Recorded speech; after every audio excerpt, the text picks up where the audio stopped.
Bonjour, je suis Roselyne Proust, coach thérapeute. Cette petite vidéo pour vous parler un peu de mon parcours et de ce que je vous propose aujourd'hui. Donc après un parcours d'autodidacte d'une trentaine d'années dans les ressources humaines, j'ai aussi parallèlement fait de nombreuses formations en développement personnel. Donc j'ai ainsi pu créer en 2015 ma propre activité de coach thérapeute. Donc j'ai suivi des formations comme la PNL, le Reiki, le magnétisme curatif, le FT, le coaching bien sûr. Et toutes ces pratiques m'ont permis bien sûr de voir les résultats concrets sur moi et m'ont permis aussi de créer mon propre programme pour moi à mon tour aider les autres.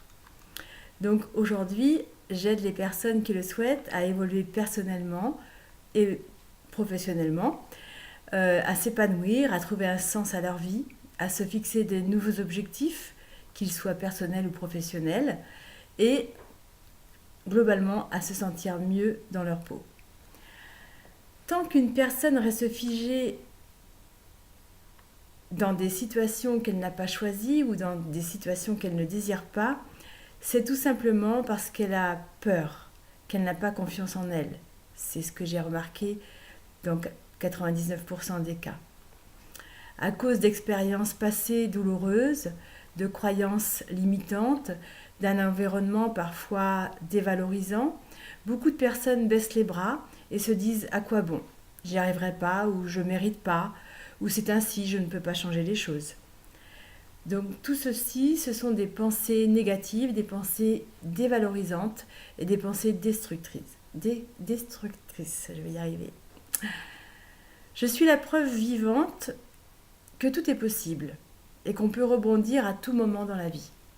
J'ai vécu, comme la plupart d'entre nous, d'entre vous, des deuils, des trahisons, un divorce, un licenciement et des choses douloureuses bien sûr. Et j'ai vécu des échecs professionnels, personnels. Et j'ai remarqué, même s'il y a des moments où bien sûr on a l'impression que plus rien ne va plus, j'ai remarqué qu'à chaque fois, derrière chaque événement, même s'il semblait négatif, il y a toujours un cadeau qui se cache derrière. C'est ça qui est merveilleux. Même si on ne voit pas tout de suite le cadeau, avec le recul, souvent on se dit mais heureusement que je suis passée par là, ça m'a permis d'avoir ci, d'être cela, d'obtenir ceci, de rencontrer telle personne, d'évoluer vers telle direction. Et c'est vraiment merveilleux, je trouve. Je suis la preuve vivante, comme je vous disais, parce que la chute n'est pas un échec. L'échec, c'est de rester là où on est tombé. Alors là, c'est pas moi qui l'ai dit, c'est Socrate. Il n'y a pas de fatalité pour moi. C'est à chacun d'entre nous de prendre sa vie en main pour changer sa propre réalité. Enlevez toutes les étiquettes qu'on vous a collées, les étiquettes ou les idées, les croyances négatives qui se sont ancrées au fur et à mesure dans votre tête. Tout peut changer à tout moment. Vous pouvez changer pour vivre mieux. Demandez-vous simplement qu'est-ce que je veux vraiment réaliser dans cette vie-là. En ce moment même, vous vous dites qu'est-ce qu'elle raconte, c'est n'importe quoi. Moi, avec tous les problèmes que j'ai pas d'argent, puis avec tous les traumatismes que j'ai vécus, et puis de toute façon j'ai pas de travail, ou j'ai un travail qui me plaît pas mais j'ai pas de diplôme donc je pourrais jamais changer ça, et puis en plus j'ai des problèmes de santé, et j'ai pas assez, je suis pas assez ceci, je suis pas assez cela, ou j'ai pas assez de ceci, ou j'ai pas assez de cela. Vous avez le droit de penser tout ça, je respecte totalement.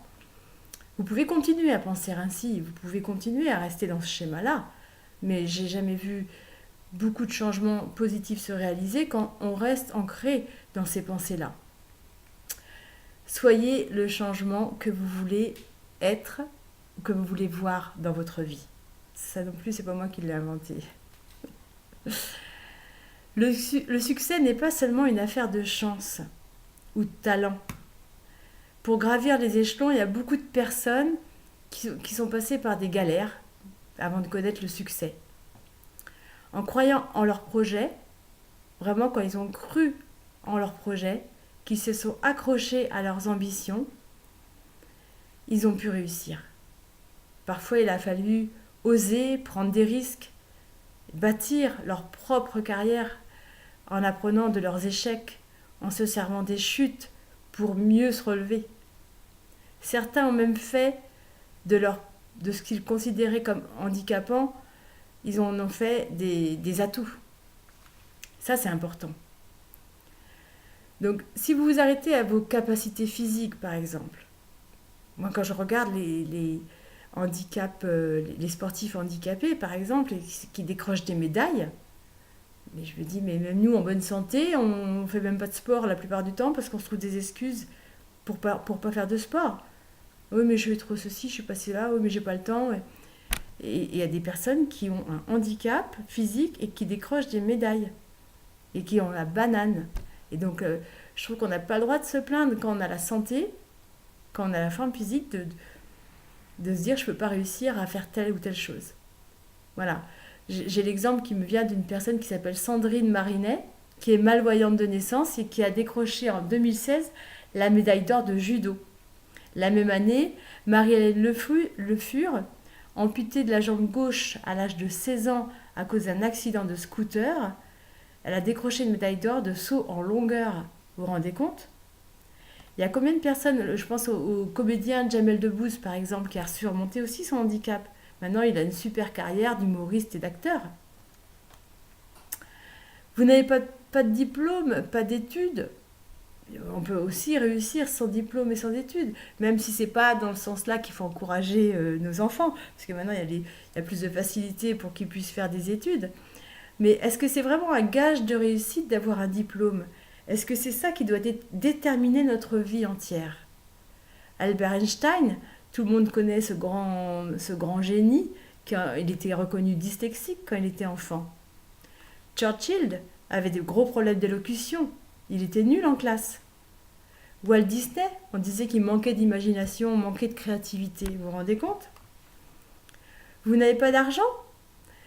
Vous savez que Joanne Rowling, ça vous parle ce nom ? C'était une jeune mère divorcée, elle vivait d'allocations, elle a vécu un divorce, le chômage, et elle a été confrontée à une grande dépression, une dépression nerveuse, alors qu'elle était en pleine rédaction de son premier livre, qui devint un succès, la saga des Harry Potter, vous connaissez ? Enfin, il y aurait beaucoup d'exemples à donner comme ça. Et donc, je ne me compare pas du tout à toutes ces personnes-là. J'ai créé ma vie telle que je l'entends, et je continue à la créer d'ailleurs. Et le principal, c'est d'aller, même si on ne veut pas avoir un succès énorme, mais déjà d'être bon dans ce qu'on a envie de faire et de vivre ce qu'on fait avec passion. Ça, c'est déjà énorme. Avec le recul, il y a une formation que j'aurais dû faire en premier, mais j'ignorais qu'elle existait. C'est la formation NERTI. NERTI, c'est le nettoyage émotionnel rapide des traumatismes inconscients. Ça en dit long, hein. Donc j'ai suivi cette formation parce qu'elle permet d'éliminer rapidement, définitivement et très efficacement tous nos blocages, toutes nos peurs, nos inhibitions, nos angoisses, nos phobies. Voilà, tout ce qui nous bloque dans la vie en fin de compte. Donc j'ai décidé de faire cette formation et de devenir maître praticienne NERTI pour aider un maximum de personnes à atteindre leurs objectifs. Et pour atteindre leurs objectifs, c'est important qu'elles se libèrent de tous ces blocages et toutes ces peurs. Donc si chaque personne commençait à faire son propre nettoyage émotionnel, il n'y aurait plus de peur, plus de phobie, plus de personnes isolées, plus de personnes bloquées, inhibées par peur d'avancer, plus de personnes qui auraient peur de sortir de chez elles, de parler aux autres, d'être jugées, critiquées, parce qu'elles ont d'anciennes blessures d'abandon, de rejet, parce qu'elles ne se sentent pas capables, parce qu'elles se sentent trop timides pour avancer. Lorsque j'ai vu les premiers résultats, sur moi, déjà pour commencer, j'étais bluffée. Moi, mon premier succès, mon petit succès à moi, c'est d'avoir réussi à plonger dans une piscine, la tête la première. C'est tout bête, hein, mais ça faisait 40 ans que j'avais peur et que je n'essayais même plus de sauter dans une piscine. parce que j'avais peur. Et après avoir fait un nettoyage sur cette peur, maintenant je vais à la piscine et je saute dans l'eau et je plonge dans l'eau comme tout le monde. Enfin comme tout le monde, comme tout bon nageur. Voilà. Et donc ensuite, je me suis dit que de temps gagner si tout le monde arrivait à éliminer ses peurs et ses angoisses pour mieux avancer dans sa propre vie. Je trouve que c'est la première étape vraiment pour se réaliser pleinement. Et donc j'ai commencé à pratiquer Nerti sur les autres et j'ai libéré une amie. La première personne que j'ai libérée, c'était une amie qui avait peur de conduire sur l'autoroute.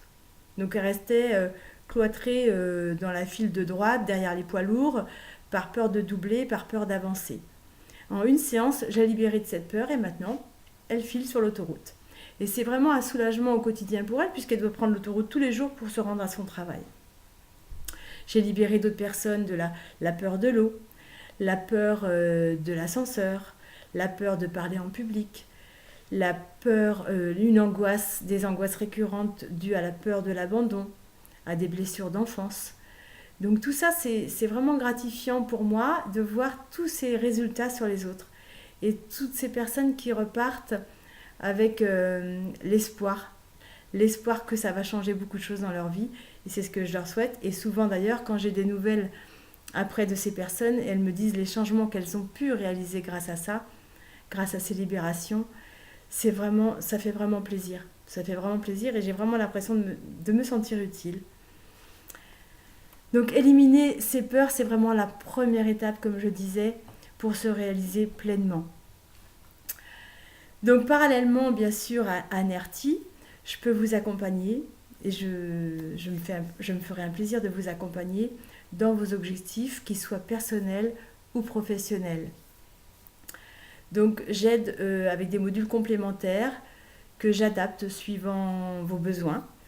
Donc je peux vous aider en faisant un biodécodage émotionnel, un coaching en développement personnel bien sûr, et par des soins aussi énergétiques que sont le magnétisme curatif ou le Reiki. Donc pour en savoir plus, je vous invite à consulter mon site www.peursethphobies.com. Vous aurez ainsi plus de détails. Donc je vous invite à être la star de votre propre vie et je veux bien vous aider en étant le metteur en scène. À bientôt, au plaisir de vous accompagner. Au revoir.